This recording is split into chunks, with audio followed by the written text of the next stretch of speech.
నమస్కారాలు. ఈరోజు గవర్నర్ గారి ప్రసంగంలో బడ్జెట్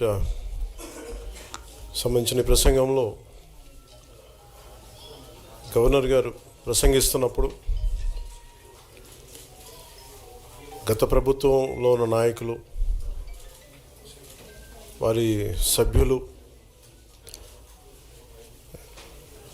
చాలా హుందాగా గవర్నర్ గారు ప్రభుత్వం తరపున ఆయన సందేశాన్ని తీసుకెళ్తున్నప్పుడు వారు చేసింది ఏమాత్రం సబబుగా లేదు. గవర్నర్ గారు గత నెల రోజులుగా ఆయన ఆరోగ్య పరిస్థితి బాగా లేకపోయినా కానీ కంటిన్యూస్గా తీవ్ర జ్వరంతో బాధపడుతున్నప్పటికీ కూడా ఆయన ప్రత్యేకించి వచ్చి ఆయన ఈ రోజుని చాలా ఘనంగా, చాలా బలంగా ఈ మెసేజ్ని ఇచ్చినందుకు ముందుగా గవర్నర్ గారికి మా ప్రత్యేక ధన్యవాదాలు.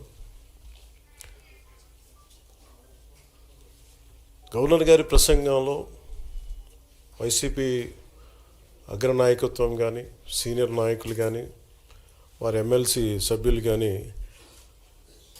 గవర్నర్ గారి ప్రసంగం పత్రులు చించేయడం కానీ, లేదంటే వారు ప్రత్యేకించి డిమాండ్ మాకు ప్రతిపక్ష హోదా ఇవ్వాలి అనేది చాలా బలంగా మాట్లాడుతూ వచ్చారు.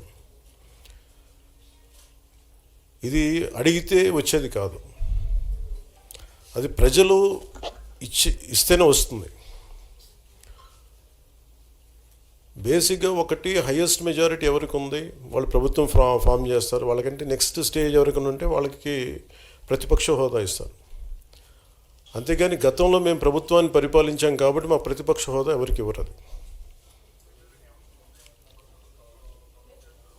కనీసం జనసేన కంటే కూడా ఒక సీట్ ఎక్కువ వచ్చినా కానీ వాళ్ళకి ప్రతిపక్ష హోదా దక్కేది. ఈ రోజున ప్రభుత్వంలో సెకండ్ లార్జెస్ట్ పార్టీ జనసేన. దాన్ని ప్రజల దృష్టికి తీసుకొద్దాం. వైసీపీ నాయకులు వాళ్ళు చేస్తున్నారంటే మాకు ప్రతిపక్ష హోదా ఇస్తే తప్ప మేము అసెంబ్లీలో అడుగు పెట్టాం, లేదంటే ప్రసంగాలను అడ్డుకుంటాం అని ఇది సరైన మెసేజ్ బయటికి వెళ్దాం.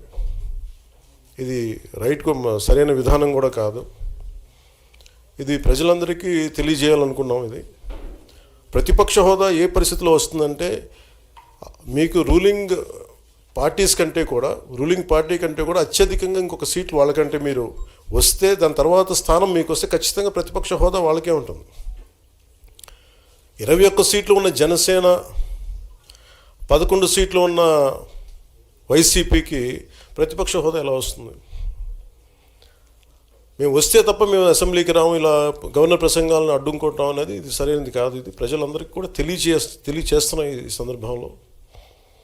అందుకని ఇది భవిష్యత్తులో కూడా మేము కోరుకునేది వైసీపీ నాయకుల్ని, మీకు ప్రతిపక్ష హోదా ఇవ్వకపోయినా ప్రజలు మీకు 11 సీట్లు ఇచ్చారు, దాన్ని గౌరవించి మీరు అసెంబ్లీకి రండి.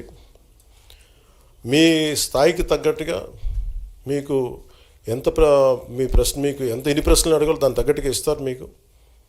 ఇవన్నీ దాటి మన స్పీకర్ గారు కూడా చాలా గౌరవంగా వాళ్ళు 11 సీట్లు వచ్చినప్పటికీ కూడా చాలా గౌరవంతో ఇంతకాలం వాళ్ళకి ఇస్తూ వచ్చారు. ప్రశ్నోత్తరాల సమయంలో కూడా ఆయనకి ఇచ్చారు.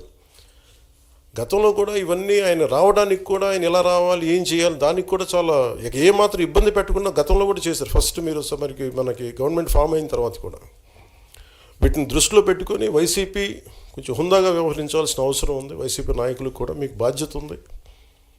గవర్నర్ గారి ప్రసంగాన్ని మీరు ఆ విధంగా మీరు ప్రశాంతంగా విని దాన్ని వచ్చే జరుగుతున్న సమావేశాల్లో మీరు దాని మీద లోటుపాట్లు మీరు చెప్తే బాగుంటుంది తప్ప ఇలా కూర్చోబెట్టి అరుపులు కేకలు ఇది సమంజసంగా లేదు.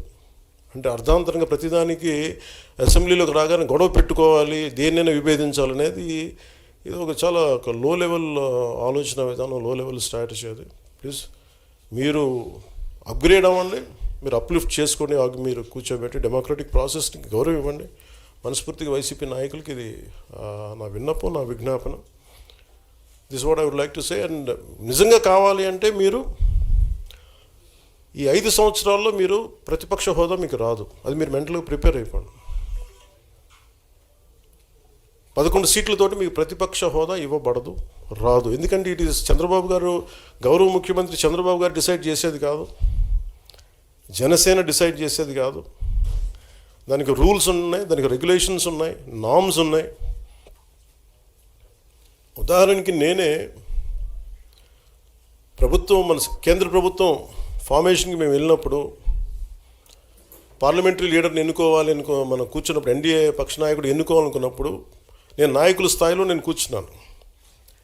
అదే నేను ఇక్కడ మంత్రిగా ప్రమాణ స్వీకారం చేసేటప్పటికి నన్ను ప్రధానమంత్రి గారి పక్కన నన్ను కూర్చోబెట్టలా. నేను డిప్యూటీ సీఎం అయినప్పటికీ కూడా అది మంత్రి హోదానే కాబట్టి తిరిగి నన్ను మంత్రులందరూ పక్కనే కూర్చోబెట్టారు తప్ప ప్రత్యేకంగా నన్ను అక్కడ కూర్చోబెట్టలేదు. అంటే very specific rules and regulations నడుస్తాయి. ఉదాహరణకి పొద్దున కూడా స్పీకర్ గారు ఎదురొస్తే, నేను అసెంబ్లీలోకి అడుగు పెడతా ఉంటే స్పీకర్ గారు ఎదురొచ్చారు.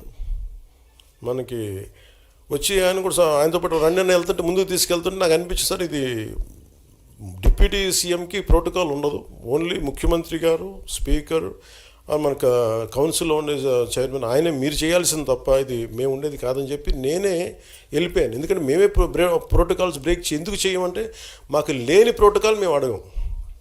అలాగే వైసీపీ నాయకత్వం కూడా గుర్తించాల్సింది, ఇది మీకు హోదా ఇవ్వబడదు.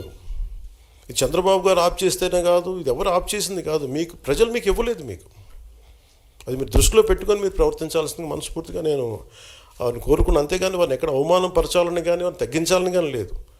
175 సీట్లు కేవలం 11 సీట్లు ఇచ్చారు వాళ్ళకి. ఆ దృష్టిలో పెట్టుకొని ప్రవర్తించవలసిందిగా మనస్ఫూర్తిగా వారికి కోరుకుంటూ మీకు తెలియజేసుకున్నాను. Thank you.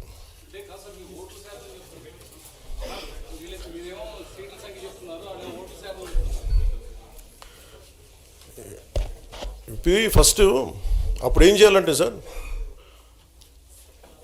అప్పుడు జర్మనీకి వెళ్ళిపోవాలండి. ఇప్పుడు జర్మనీలో ఏంటంటేనండి, నేను జర్మనీ రిజల్ట్స్ కూడా ఇది వచ్చినాయి చూస్తా ఉన్నాను. ఎలక్షన్స్లో 25% వచ్చిన హైయెస్ట్ పర్సంటేజ్ ఆఫ్ వచ్చిన ఓటుకి ఇన్ని ఎంపీస్, ఇంత అసెంబ్లీ స్థానాలు ఉంటాయి వాళ్ళకి. 5% మించి తక్కువ వస్తే 5% ఓట్లు మిగతా వాళ్ళు పంచుకుంటారు.